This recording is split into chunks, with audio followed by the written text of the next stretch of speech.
Want a happy, peaceful flock? We're diving into chicken flock dynamics to keep things clucking along smoothly. Here we go.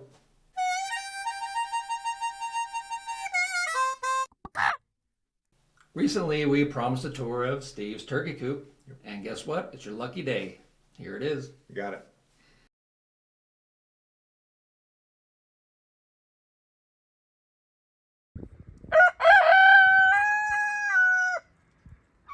Hey everybody, Steve here with Hobby Farm Guys. We promised you a look at the coop. I haven't got the roof done yet, but we're just gonna go and show you what we got done so far. So this is the turkey coop. Chickens are also currently living here. Made it with 2x12s, just kind of board and batten. And then anyway, this is the outside. We'll take you inside and give you a look. So inside the coop, this is when we talked about poop board. This is what I changed out here not long ago. I need to get in and get it cleaned, but I just have a little poop shovel, scoop all that out, clean out the sand, makes it really easy, sucks up the moisture, I don't have the problem. And then that gives me a space underneath to put everything else I need. So we've got some nest boxes there. Looks like I need to get out and get eggs. Somebody's giving me an egg right now. Then on the other side down here, we do have a couple larger nest boxes for the turkeys, since they don't fit in the chicken size ones. We also have convenient chicken jail slash, medical housing slash place for the chicks to come out. So we have a big one on the bottom that can hold all the chicks, and then these two are separate if we need chicken jail or a hospital. And anyway, that's basically the coop.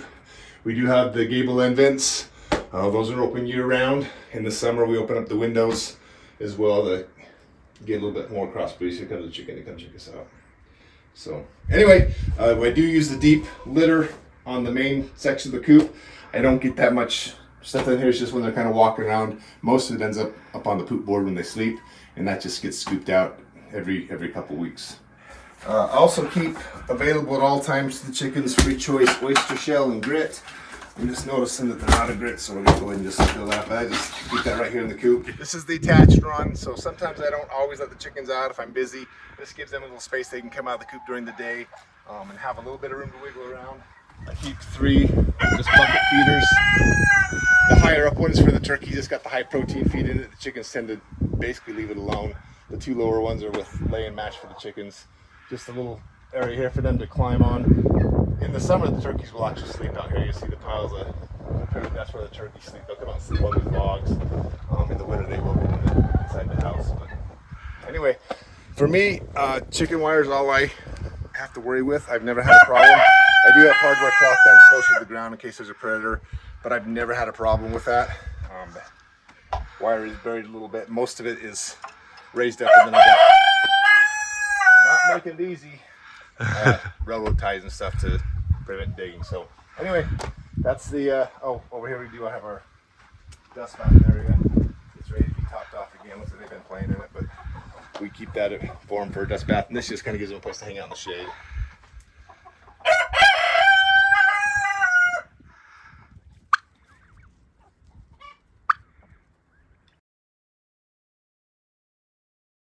Well, that was pretty cool. Yeah. Good job, Steve. Yeah. Pretty impressive. I like it. So. All right, let's talk about some chicken dynamics here. Okay. So first of all, do flock dynamics even matter, and why? Well, of course they matter. Otherwise, we wouldn't be making a video about it. But yeah, dynamics matter because you don't want bullies in your flock. You don't want one hen picking on one or more of the other hens and causing them injury, causing stress to the flock. Stress to the flock can lead to health problems. It can lead to lower egg production. So yeah, you want a happy, healthy flock. Right. You don't want junior high. Right? This click over here and this click over here, and they're talking bad about them, and they don't like them, and this person gets excluded. We just want everybody to get along and play nice. So that's kind of flock dynamics for us. Yeah, and when you have a good, healthy flock order, pecking order, everybody gets food, everybody gets water, everybody knows where to roost at night, and they get along peacefully. So. Okay, so you talk about pecking order. So what is a pecking order? How does it work? So, right, who's the boss? Who's number 1? Who's number 2? That kind of stuff. The higher you are in the pecking order, I get an earlier choice of my You know, if I'm top, I get the best roosting spot. I get the first access to treats, that kind of stuff. Um, it it's part of how chickens are, right? It's just how they establish themselves in a group. Is they'll kind of have this hierarchy of where people are, and you have more dominant ones at the top and more submissive ones at the bottom. But once everybody learns their place, things just flow smoothly. Yeah. Now, if you have a rooster present, they're typically going to take the top spot in that pecking order. But even among the hens below that rooster, there's going to be a dominant hen and there's going to be the submissive hens.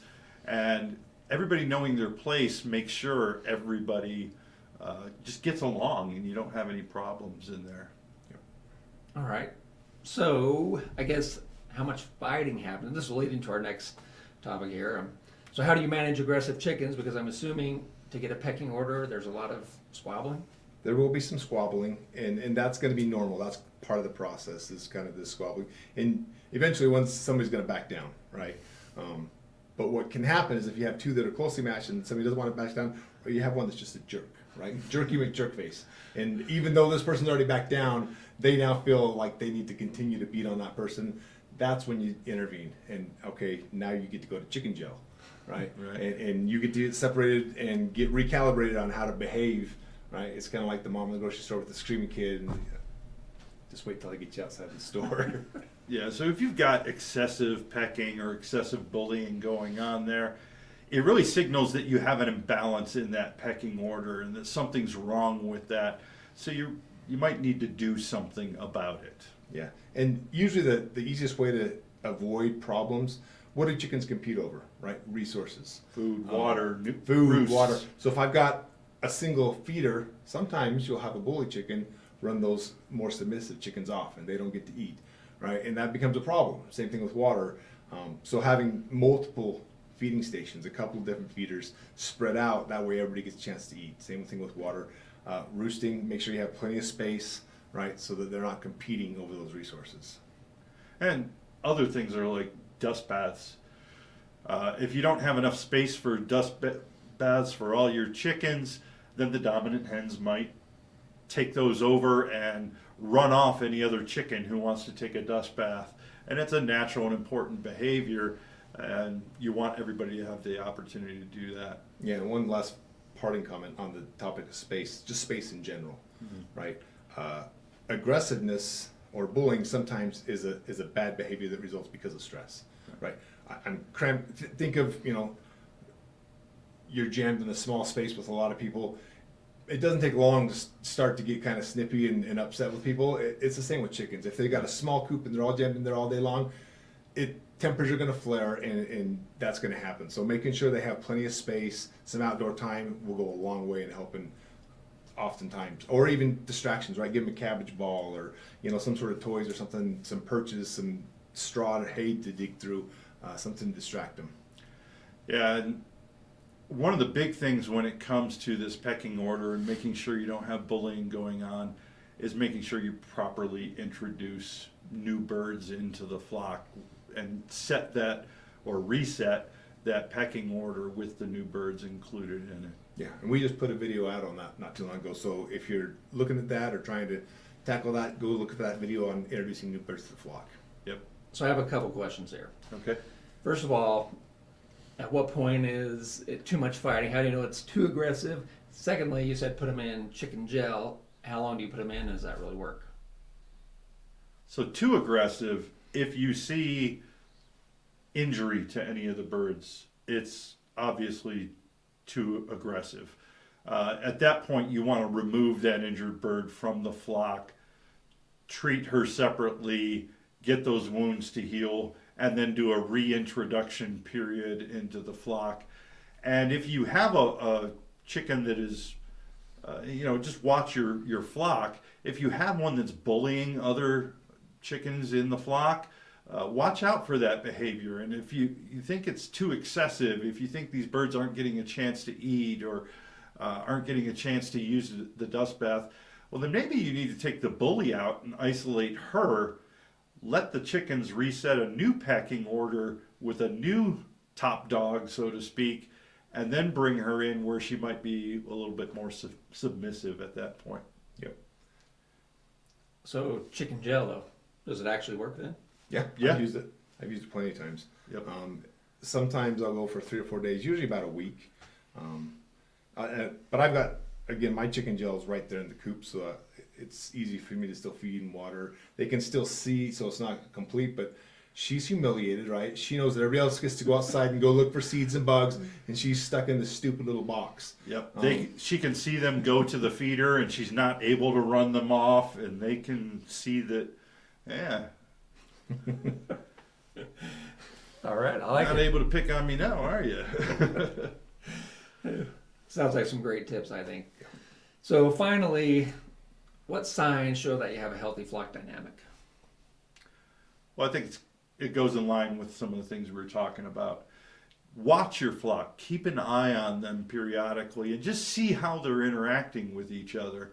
When you feed them, do all the chickens get a chance to eat, and do they share food without really running each other off or pecking at each other? Watch the birds themselves. Do you have a lot of feather loss on some of your birds? If so, that might be a sign that you got a bully that's picking on somebody and pecking feathers. Yeah, just watch them. Like in my flock over the years, I've found that sometimes I'll still have cliques in the flock, right? Mm-hmm. These 3 birds love to hang out together, and you won't find them more than 3 feet apart. But these other birds over here, take them or leave them, right? They don't, but they get along. Yep. But they're not BFFs, right? So you might still have some of that, but a big one for me is at night. Does everybody go in and roost? Are they all up on the roosting bar? You know, because it's like, hey, I'm tired. I want to go to bed. You may not be my BFF, but you can sleep next to me, right? If everybody's going up there and roosting, they're doing just fine for the night. That's usually a pretty good sign. If you got a couple that are still outside because they don't want to go inside, maybe. Or even like in the wintertime, do you have one bird that's, when it's cold out, who's roosting on the lower bar away from all the other chickens? There's a good chance she's being picked on. So you want to watch out for that behavior as well. All right, I have another question. Excuse me. So does it make a difference whether you have 3 birds, 20 birds, 40 birds? Does that affect the It will. dynamic? Yes. So introducing birds, it's always better to do not more than one. What I found is when my flock's anywhere, from that 6 to 12, 15 birds, they all kind of know each other. They all do really well. I have had flocks where I've had 40 or 50 birds. Once you start getting that big, they're not as familiar with each other, and there is more kind of clashing that I see when I have those. And they big almost flocks. behave like multiple flocks all in the same space. You talked about the different cliques there. You'll see this group of birds hangs out together. They'll all go dust bathe together. They'll all go eat together. Now, there's still a pecking order among the entire group, but this group dominates, and the top hen in that group is the boss of the coop and the boss of the run. But as long as everybody is active, they're all foraging, they're all eating, they're all drinking, they're all laying eggs normally, that's a great sign that there's a problem. If you have, that chicken that lays the blue eggs, and all of a sudden you notice, I'm not getting blue eggs anymore, there might be a problem there.